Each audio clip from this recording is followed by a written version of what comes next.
M के vision classes में आप सभी का स्वागत। सभी को दोस्तों को क्लास में जोड़े भाई। आज का जो हमारा टॉपिक है वो क्या है, केंद्रक और केंद्रिका दोनों के बारे में हम अच्छे से डिटेल से क्या करते हैं, बातें करते हैं, देखते हैं क्या होता है, क्या काम करता है, केंद्रक क्या होता है। मेन फंक्शन तो हमारी कोशिका है और हमारी बॉडी शरीर का जो होता है मेन कौन है, केंद्रक। कौन है केंद्रक? केंद्रक के अलावा यानी कि जैसे कंप्यूटर होता है और कंप्यूटर का जैसे सीपीयू होता है, ऐसे में जो कंप्यूटर का जो ब्रेन होता है वो सीपीयू होता है। क्या होता है? सीपीयू होता है। ऐसे ही हमारे जो बॉडी है कोशिका है, और कोशिका का जो मेन जो क्या होता है, केंद्रक जो है वो एक सीपीयू की तरह कार्य करता है। तो देखो क्या होता है, एक तो क्या होता है केंद्रक, एक तो क्या है भाई केंद्रक। तो देखो आपको यही बोलूँगा कि क्लास को ज़्यादा से ज़्यादा दोस्तों में क्या करें, भेजें। और अगर आपको अच्छी क्लास लग रही है तो दूसरे को भी बताइए भाई, देखो इसमें आपका भी भला है और इसमें मेरा भी है। देखो तो नेक्स्ट क्या है, केंद्रक। क्या है? केंद्रक। तो आज हम इसके बारे में देखते हैं क्या है केंद्रक।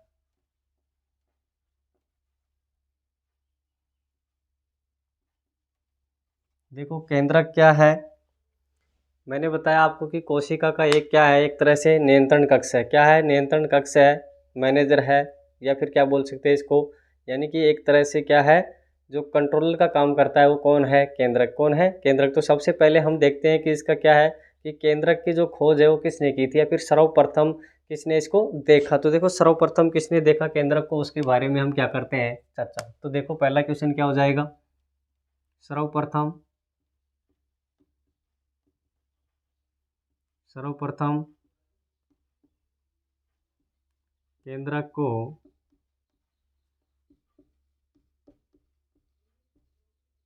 किसने देखा। तो देखो किसने देखा भाई, ल्यूएनहोक ने। किसने देखा था? ल्यूएनहोक ने। ये ध्यान रखना किसने देखा है, ल्यूएनहोक। कौन है ल्यूएनहोक? हम पीछे पढ़ चुके हैं जीवित कोशिकाओं के बारे में, किसने बताया था? ल्यूएनहोक ने। किसने बताया था? ल्यूएनहोक ने। तो देखो सबसे पहले देखा तो किसने? ल्यूएनहोक ने। सबसे पहले केंद्रक को देखने वाला व्यक्ति कौन है? ल्यूएनहोक। ध्यान रखेंगे पहला क्वेश्चन होता है सबसे पहले ल्यूएनहोक। फिर देखो दूसरा क्वेश्चन क्या है कि इसकी खोज, यानी कि इसकी खोज किसने की। उन्होंने तो देखा लेकिन इसको खोजा किसने, यानी कि इसकी खोज किसने की। केंद्रक की खोज रॉबर्ट ब्राउन ने। किसने की थी? रॉबर्ट ब्राउन ने। तो क्या नाम है? Robert brown. ध्यान ये रखना है कि रॉबर्ट हुक ने तो कोशिका की खोज की थी, लेकिन ये कौन है? Robert brown. क्या नाम है? Robert brown. ध्यान रखेंगे बहुत बार क्वेश्चन आता है कि कोशिका के केंद्र की खोज किसने की थी? रॉबर्ट ब्राउन ने। किसने की थी? रॉबर्ट ब्राउन ने। किसमें की थी? आर्किड के पौधों की जड़ों में। लिखेंगे इसके आगे कोष्टक में कि आर्किड के पौधों में, आर्किड के पौधों की जड़ों में।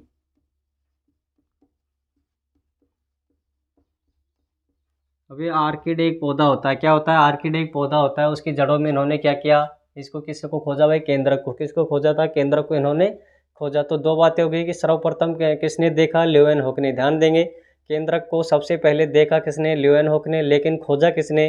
किसने? रॉबर्ट ब्राउन ने। ज़्यादातर क्वेश्चन क्या पूछता है? रॉबर्ट ब्राउन का। किसका पूछता है? रॉबर्ट ब्राउन का बहुत ज़्यादा क्वेश्चन आपसे पूछा जाता है। फिर आता है कि जो केंद्रक है इसका अध्ययन क्या होता है। केंद्रक का जो अध्ययन है वो देखेंगे क्या होता है।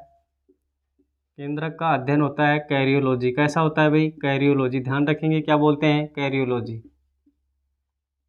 लॉजियन तो होता है अध्ययन, तो कैरियोलॉजी। तो ये तो क्या होगा? इसका अध्ययन, यानी कि इसका अध्ययन क्या कहलाता है? कैरियोलॉजी। ध्यान देंगे 3 क्वेश्चन बनते हैं। हो गए, सर्वप्रथम केंद्र को देखा ल्यूएनहोक ने, फिर खोज किसने की? रॉबर्ट ब्राउन ने, और खोज के इसका अध्ययन क्या होता है? कैरियोलॉजी। क्या होता है? कैरियोलॉजी। अब देखो कोशिका का सबसे बड़ा कोशिका अंग जो होता है वो कौन है? केंद्रक। यहाँ से बाय स्टेप आप लिखते रहेंगे। तो क्या है? कोशिका का, कोशिका का सबसे बड़ा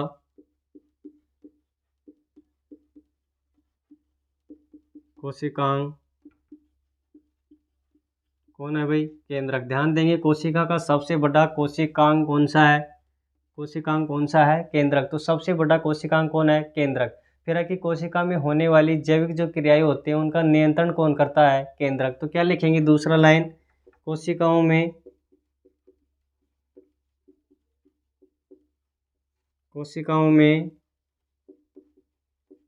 होने वाली जैविक क्रियाओं का, ध्यान रखेंगे जैविक लिखा है, जैविक क्रियाओं का नियंत्रण, जैविक क्रियाओं का नियंत्रण क्या होता है कि जैविक क्रियाओं का क्या करता है, नियंत्रण। तो कोशिकाओं में होने वाली जैविक क्रियाओं का नियंत्रण करता है, इसलिए इसे क्या बोल सकते हैं, इसलिए इसे कोशिका का क्या क्या बोलते हैं, देखो इसलिए इसे कोशिका का क्या कहते हैं, मास्टर। इसलिए इसे कोशिका का मास्टर, या फिर क्या बोल सकते हैं भाई, कोशिका का मास्टर, मैनेजर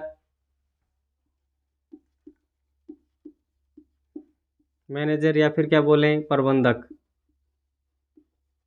प्रबंधक कहलाता है। तो बहुत अच्छा क्वेश्चन क्या बना कि देखो क्यों कहते हैं कोशिका का मास्टर, हम सीधा लिखते हैं कि कोशिका का मास्टर केंद्रक। भाई कहते क्यों हैं, कोशिकाओं में जो होने वाली जैविक क्रियाएं, यानी कि जैविक क्रियाओं का मतलब क्या होता है कि जो जैव क्रियाएं करते हैं उनसे होने वाली क्रियाओं का जो नियंत्रण, उनका जो नियंत्रण है उनको समन्वय करता है।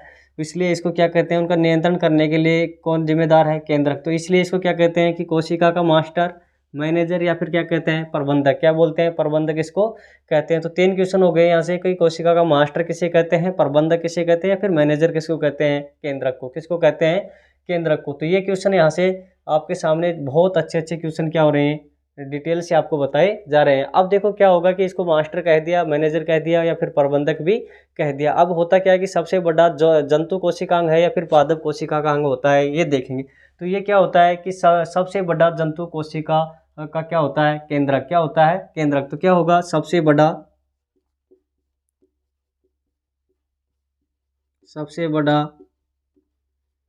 जंतु कोशिका का,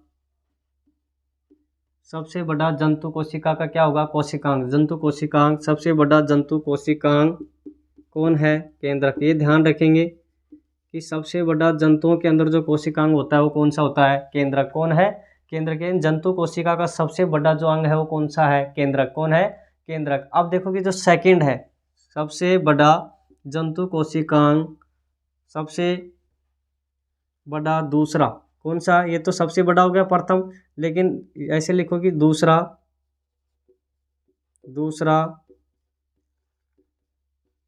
सबसे बड़ा जंतु कोशिकांग। तो दूसरा कौन हो जाएगा भाई, एंडोप्लाज्म रेटिकुलम। क्या होता है, एंडोप्लाज्म रेटिकुलम। तो क्या हो जाएगा, एंडोप्लाज्म रेटिकुलम। क्या होता है, एंडोप्लाज्म रेटिकुलम। तो इसको हिंदी में क्या बोलते हैं, अंतःपरद्रव्य जालिका। अंतःपरद्रव्य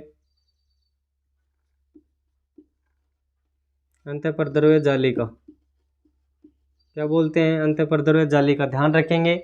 देखो दूसरा सबसे बड़ा जंतु कोशिकांग कौन सा है, दूसरा कौन सा हो जाएगा, ARN के एंडोप्लाज्म रेटिकुलम। क्या बोलते हैं, एंडोप्लाज्म रेटिकुलम। तो अंतःपरद्रव्य जालिका क्या होता है, अंतःपरद्रव्य जालिका दूसरा सबसे बड़ा कोशिकांग किसमें होता है, जंतु कोशिका में। किसमें होता है, जंतु कोशिकाओं में। फिर है कि केंद्रक के क्या होते हैं कि कुछ में केंद्रक होता है, कुछ में केंद्रक नहीं होता है। तो उसको हम देखते हैं कि केंद्रक रहित क्या होगा, केंद्रक रहित कोशिकांग कौन कौन से हैं। देखो लिखेंगे यहाँ पे, हेडिंग क्या है, केंद्रक रहित, इसको ध्यान रखना है, केंद्रक रहित कोशिकांग। केंद्रक रहित कोशिकांग कौन कौन से हैं। देखो केंद्रक रहित कोशिकांग कौन कौन से हो सकते हैं, तो देखेंगे कौन कौन से होते हैं।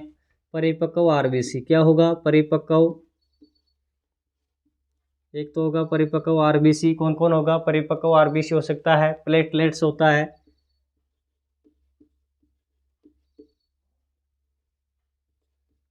प्लेटलेट्स। ध्यान देंगे क्या क्या होगा, परिपक्व RBC, प्लेटलेट्स, और क्या हो सकता है भाई, परिपक्व चालनी नलिका। ये क्या होता है, परिपक्व चालनी नलिका।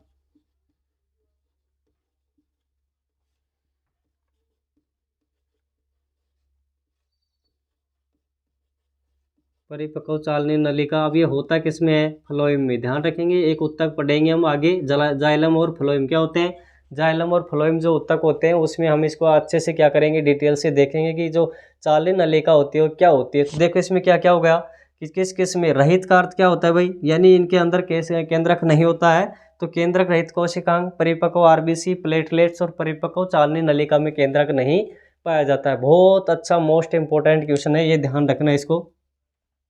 तो ये तो क्या हो गया कि केंद्रक रहित कोशिकांग, परिपक्व आरबीसी, प्लेटलेट्स और परिपक्व चालनी नलिका के अंदर क्या होता है, केंद्रक नहीं होता है। अब देखो क्या होता है कि एक होता है केंद्रक सहित, क्या होता है किसी में दो केंद्रक होते हैं, कई होते हैं बहुकेंद्रकीय, क्या होते हैं बहुकेंद्रकीय। तो नेक्स्ट देखते हैं कि ये तो होगा केंद्रक रहित कोशिकांग कौन कौन से हो गए, तो कौन कौन से हो गए, परिपक्व आरबीसी, और क्या हो जाएगा परिपक्व आरबीसी, चालनी नलिका और प्लेटलेट्स के अंदर कोई किसी प्रकार का केंद्रक नहीं पाया जाता। तो अब देखो नेक्स्ट क्या होगा कि दो कोशिकांग किस में होते हैं, कि दो कोशिका क्या होगा कि जो दो कोशिकांग होते हैं वो किस किस में होते हैं, कि क्या होते हैं दो कोशिकांग। तो क्या लिखेंगे हम, दो कोशिकांग,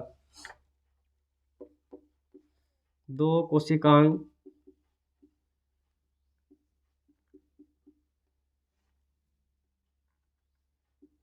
दो कोशिकांग किस में होते हैं भाई, अभी अभी हमने पढ़ा कि उसमें नहीं होते, किस किस में, परिपक्व आरबीसी में और चालनी नलिका में, किस किस में, परिपक्व आरबीसी, चालनी नलिका और प्लेटलेट्स में कोई क्या नहीं होता है, कोशिकांग नहीं होता। लेकिन दो दो कोशिका युक्त कोशिकांग देखते हैं, दो कोशिका युक्त कोशिकांग देखते हैं, दो कोशिका युक्त कोशिकांग। तो ये कौन कौन हो जाएंगे भाई, जिसमें दो केंद्रक होंगे, कितने होंगे, दो केंद्रक, यानी वो कोशिका जिसमें दो केंद्रक होते हैं वो कौन कौन से हो जाएंगे, दो कोशिका युक्त कोशिकांग क्या हो जाएंगे, दो कोशिका युक्त कोशिकांग क्या क्या हो सकते हैं, क्या क्या हो सकते हैं जिसमें दो केंद्रक होते हैं। देखो दो केंद्रक युक्त, दो केंद्रक युक्त कोशिकांग, क्या लिखना था, दो केंद्रक युक्त कोशिकांग। तो देखो दो केंद्रक किस किस में हो सकते हैं, कि दो केंद्रक किस किस में होते हैं, तो इसको हमें अच्छे से क्या देखना होता है। तो क्या क्या हो सकते हैं भाई दो केंद्रक युक्त कोशिकांग, क्या क्या हो सकते हैं, पैरामीशियम, क्या हो सकता है पैरामीशियम, जिसमें दो केंद्रक होते हैं, क्या हो गया पैरामीशियम, ध्यान रखेंगे पैरामीशियम। इस पैरामीशियम के अंदर देखो दो केंद्रक कैसे होते हैं, एक तो होता है कौन सा, लघु, कौन सा होता है भाई, लघु केंद्रक होता है, और एक कौन सा होता है, एक तो लघु हो गया, एक कौन सा हो गया गुरु, एक कौन सा होता है गुरु, इसको दीर्घ मत लिख देना, गुरु। तो लघु केंद्रक, और एक कौन सा होता है गुरु केंद्रक, लघु यानी छोटा, गुरु यानी क्या होता है बड़ा। तो देखो जो दो केंद्रक युक्त कोशिकांग कौन सा हो गया, पैरामीशियम, ध्यान रखना है पैरामीशियम में दो केंद्रक होते हैं, कौन कौन से, लघु केंद्रक, और एक क्या होता है गुरु केंद्रक, कौन सा होता है गुरु केंद्र। तो अब देखो ये तो हो गई क्या कि कोशिका रहित और दो कोशिका वाले, एक क्या होता है इसमें बहुकोशिका, क्या होते हैं बहुकोशिका कोशिकांग, यानी कि बहुकोशिका। देखो किस में होंगी बहुकोशिका, बहुकोशिकांग किस में होगा भाई, नारियल का पानी में, किस में होगा, नारियल का पानी में क्या होता है, बहुत सारी कोशिकाएं होते हैं, इनके बहुकोशिकीय अंग होते हैं, क्या होते हैं बहुकोशिकीय अंग होते हैं, किसमें, नारियल का पानी में, किसमें होता है भाई, नारियल के पानी में बहुकोशिकीय अंग होता है, क्या होता है बहुकोशिकीय अंग होते हैं। अगर और लिखना चाहे तो देखो क्या हो जाएंगे, कुछ कुछ शैवाल,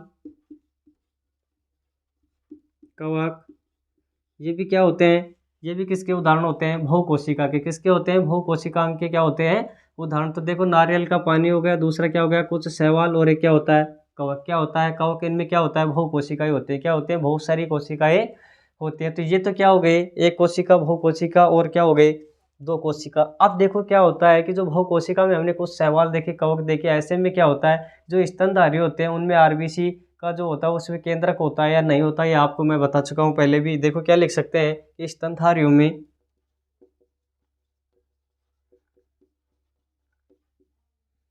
स्तनधारियों में क्या होता है भाई, स्तनधारियों में क्या नहीं होता है, आरबीसी में केंद्रक नहीं होता है, स्तनधारियों की आरबीसी में, स्तनधारियों की आरबीसी में, आरबीसी में केंद्रक नहीं होता है।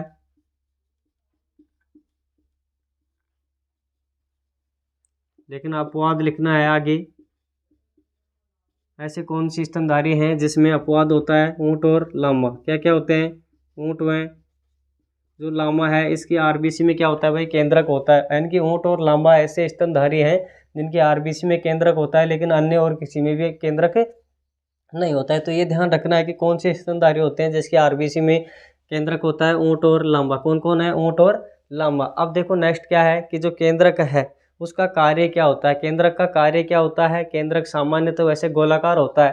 कैसा होता है केंद्रक? सामान्यतः लिखना चाहें तो लिख सकते हैं कि केंद्रक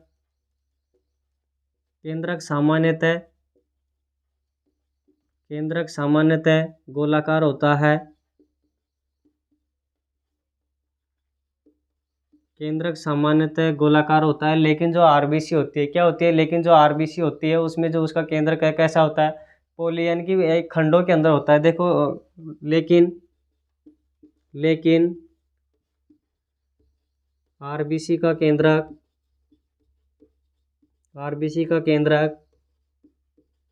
क्या होता है? पोलीयुक्त होता है। कैसा होता है? पोलीयुक्त होता है। ध्यान रखेंगे, पालीयुक्त होता है फिर पोलीयुक्त होता है।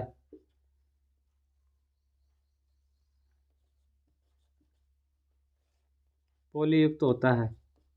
पोलीयुक्त का अर्थ क्या होता है भाई? खंडों में बटा होता है। क्या होता है?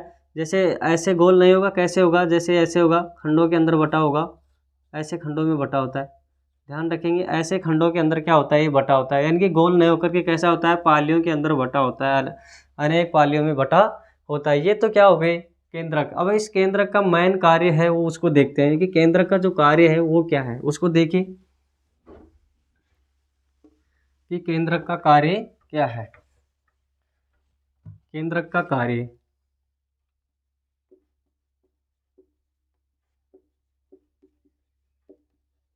देखो भाई केंद्रक का कार्य क्या होता है? कोशिका का नियंत्रण करना। सबसे पहला कार्य क्या है इसका? सेल का नियंत्रण करना। क्या होगा? कोशिका का नियंत्रण कौन करता है? कोशिका का, यानी कि सेल का नियंत्रण। पहला काम तो क्या होगा इसका? सेल का नियंत्रण करना। क्या होगा? सेल का नियंत्रण। दूसरा काम क्या होगा? सेल का विभाजन। सेल का विभाजन। तीसरा क्या हो सकता है? देखो दो कार्य हुए, कोशिका का नियंत्रण करना, सेल का विभाजन करना। और जो तीसरा कार्य क्या हो सकता है कि केंद्रक में डीएनए होता है। किसके? केंद्रक में स्वयं के अंदर, या क्या लिखेंगे? केंद्रक में डीएनए स्वयं का होता है।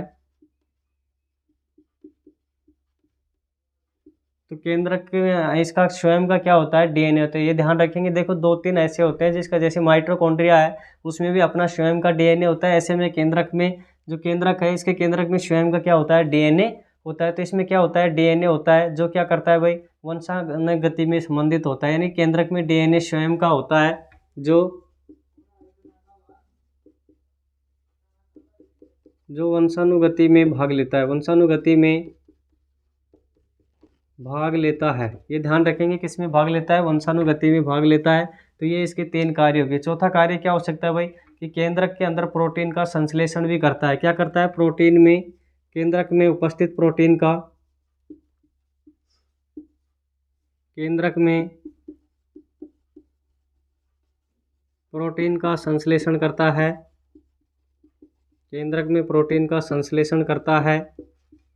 कौन करता है? केंद्रक। यानी कि केंद्रक में जो प्रोटीन होती है उसका संश्लेषण भी कौन करता है? केंद्रक करता है। ये ध्यान रखना है कि प्रोटीन का संश्लेषण करता है, डीएनए का प्रतिलिपिकरण करता है। इसमें भी हो सकता है, क्या हो सकता है? डीएनए का प्रतिलिपिकरण।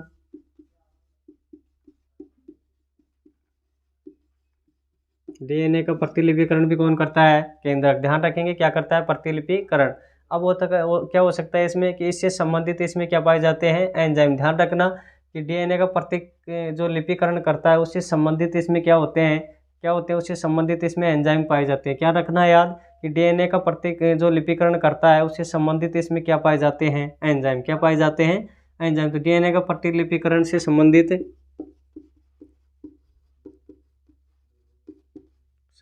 क्या होते हैं? इसमें संबंधित एंजाइम पाए जाते हैं।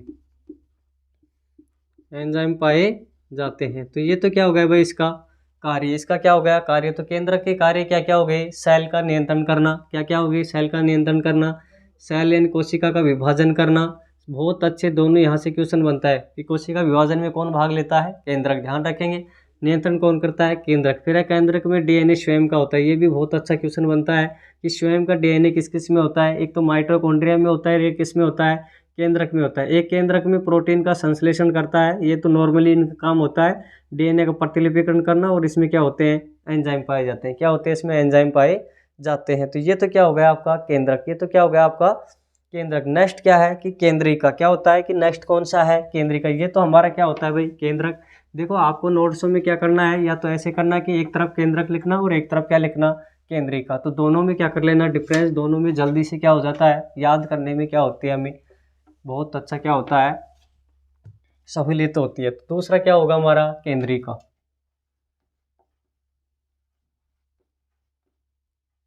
केंद्रिका। अब वो देखो होता क्या है कि जो केंद्रक होता है, जैसे ये कोई कोशिका है, इस कोशिका के अंदर ये क्या है? केंद्रक। और इस केंद्रक के अंदर क्या होती है? केंद्रिका। क्या होती है?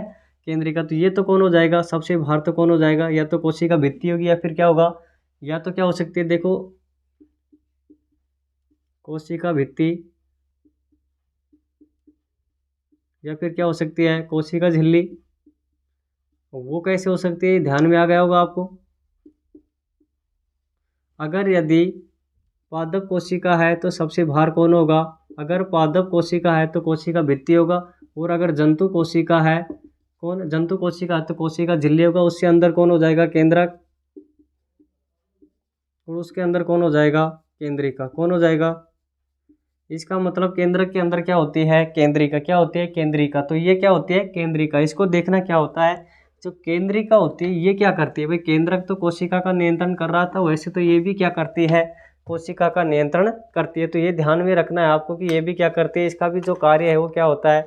इसका नियंत्रण करना होता है। अब देखो इसका जो केंद्रिका है, इसका काम क्या क्या हो सकता है उसको अच्छे से डिफाइन करते हैं। क्या क्या हो सकता है इसका काम? तो देखो इसका काम क्या क्या हो सकता है भाई, कि जो केंद्रिका है वो क्या करती है? केंद्र के अंदर पाई जाती है। पहले ही पॉइंट क्या है हमारा कि केंद्रिका क्या होती है? पहला पॉइंट क्या होगा? पहला पॉइंट लिखेंगे क्या होती है? केंद्र के अंदर होती है, केंद्र के अंदर पाई जाती है।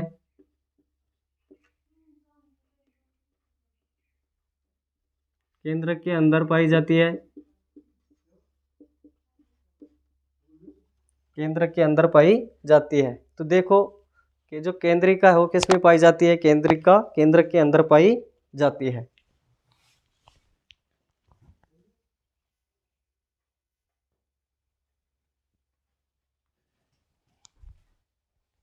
केंद्रिका केंद्र के अंदर होती है। किस में होती है भाई? केंद्र के अंदर क्या होती है? केंद्रिका होती है। तो देखो क्या हो गया, केंद्र के अंदर कौन होती है? केंद्रिका होती है। अब इसकी खोज किसने की थी, यानी कि केंद्रिका की खोज किसने की थी? फोंटाना ने। इसकी पहली बात लिखते हैं क्या? खोज क्या है?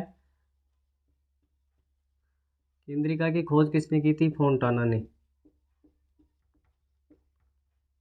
फोंटोना क्या है? फोंटोना, यानी कि जो फोंटोना नाम का वैज्ञानिक है, या फिर फोंटाना। क्या है? फोंटाना। फोंटोना या फोंटाना नामक वैज्ञानिक ने क्या की थी? केंद्रिका की खोज। किसकी खोज की थी? केंद्रिका की खोज किसने की थी? फोंटाना ने। किसने? फोंटाना ने। अब इसका नाम किसने दिया था? देखो इसका नाम किसने दिया भाई, जो इसका नाम है वो किसने दिया था, यानी कि जो केंद्रिका है, केंद्र के अंदर कौन होती है? केंद्रिका। तो केंद्रिका नाम किसने दिया था? वोमेन ने। किसने दिया था? वोमेन ने। ध्यान रखेंगे क्या नाम है? वोमेन। तो देखो दो नाम हो गए, यानी कि इसकी खोज तो किसने की? फोंटाना ने। और नाम किसने दिया ना? वोमेन ने। किसने दिया था? वोमेन ने। अगर आपसे पूछे कि इसका वर्णन किसने किया, वर्णन कर किसने किया, यानी कि इसका वर्णन किसने किया, तो वर्णन किसने किया भाई? वैगनर ने। ध्यान रखना है किसने किया? वैगनर ने। तो तीन वैज्ञानिक किसके बारे में बता रहे हैं? केंद्रिका। देखो केंद्रक के बारे में सबसे पहले देखा किसने केंद्रक को? ल्यूवेनहॉक ने। ध्यान रखना है कि जो केंद्रक था उसको तो किसने देखा था? ल्यूवेनहॉक ने। और उसकी खोज किसने की थी? रॉबर्ट हुक ने। केंद्रक की खोज किसने की थी? रॉबर्ट हुक ने। लेकिन केंद्रिका की खोज किसने की है? फोंटाना ने। किसने की है? फोंटाना ने। या फिर इसका नाम जो दिया किसने दिया? वुमेन ने। किसने दिया था? वुमेन ने। फिर है कि इसका वर्णन किसने किया? वैगनर ने। किसने किया है? वैगनर ने। अब केंद्रिका के अंदर क्या होता है? केंद्रिका के अंदर केंद्रक के अंदर केंद्रिका होती है। देखो क्या होती है? केंद्रक के अंदर केंद्रिका पाई जाती है। तो पहली लाइन क्या थी हमारी कि केंद्रक के अंदर क्या होती है? देखो केंद्रक के अंदर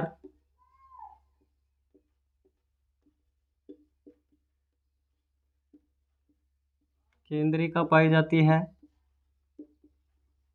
केंद्र के अंदर कौन होती है? केंद्रिका। कौन होती है? केंद्रिका होती है। यानी केंद्र के अंदर कौन होती है? केंद्रिका। फिर है कि ये जो ये करती क्या है कि केंद्र के अंदर तो होती है आरएनए का क्या करती है? संश्लेषण। ध्यान रखना, केंद्रक तो प्रोटीन का संश्लेषण कर रहा था। किसका? प्रोटीन का संश्लेषण केंद्रक करता है, जबकि यहाँ क्या होता है? ये आरएनए का क्या, डीएनए का क्या करती है? केंद्रक एक तरह से डीएनए का क्या करता है? संश्लेषण। ये ध्यान रखेंगे। ये किसका करता है भाई? आरएनए का संश्लेषण। ध्यान रखेंगे, आरएनए का संश्लेषण,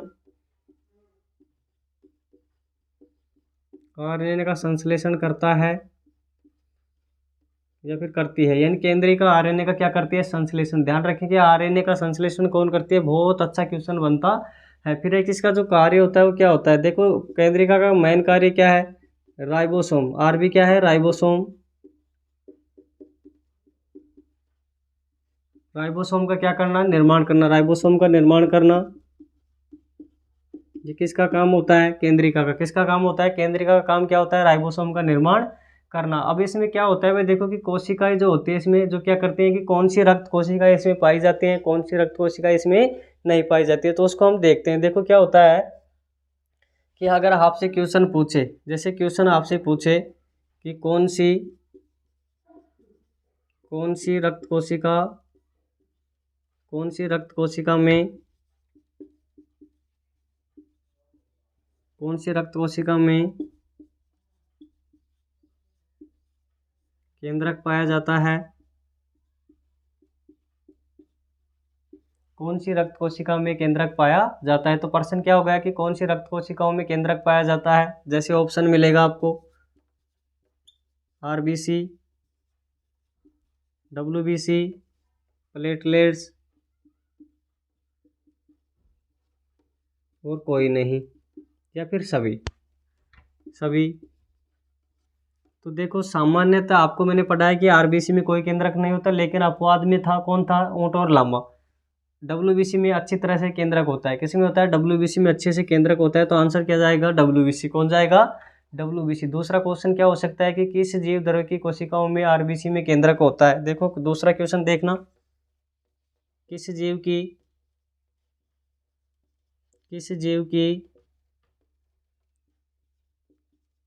आरबीसी में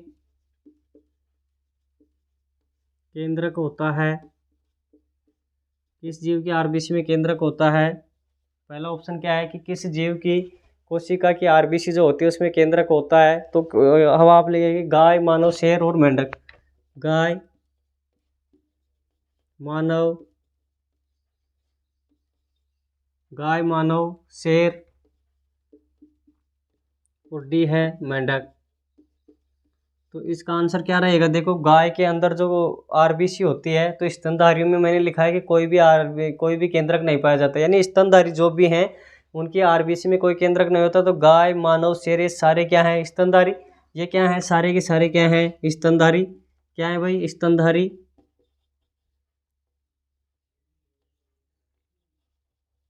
ये सारे स्तनधारी हैं और स्तनधारियों में केंद्रक होता नहीं है, तो क्या हो जाएगा आंसर? मेंढक। क्या हो जाएगा? मेंढक। ऐसे क्वेश्चन आपसे पूछे जाते हैं कि किस जीव की आरबीसी में केंद्रक होता है और किसकी में नहीं होता है। तो ये क्या होता है आपका? केंद्रक और क्या केंद्रीय का दोनों क्या होते हैं भाई? कंप्लीट। क्या होते हैं? कंप्लीट। तीसरा क्वेश्चन अगर लिखना चाहे तो क्या हो सकता है कि मानव शरीर की किस कोशिका में गुणसूत्रों की संख्या 23 होती है? यह आपसे मेरा क्या है क्वेश्चन? मानव शरीर की कौन कौन सी कोशिकाएं हैं जिनमें गुणसूत्रों की संख्या 23 होती है? कमेंट सेक्शन में इसका आंसर डालेंगे। तो आज केंद्रक और केंद्रिका के बारे में पढ़ा। कल हम किसकी बात करेंगे? राइबोसोम और लाइसोसोम। किसकी बात होगी? राइबोसोम और लाइसोसोम की जो बातें हैं वो कब करेंगे? नेक्स्ट पार्ट में हम इसकी बातें करेंगे। Thank you.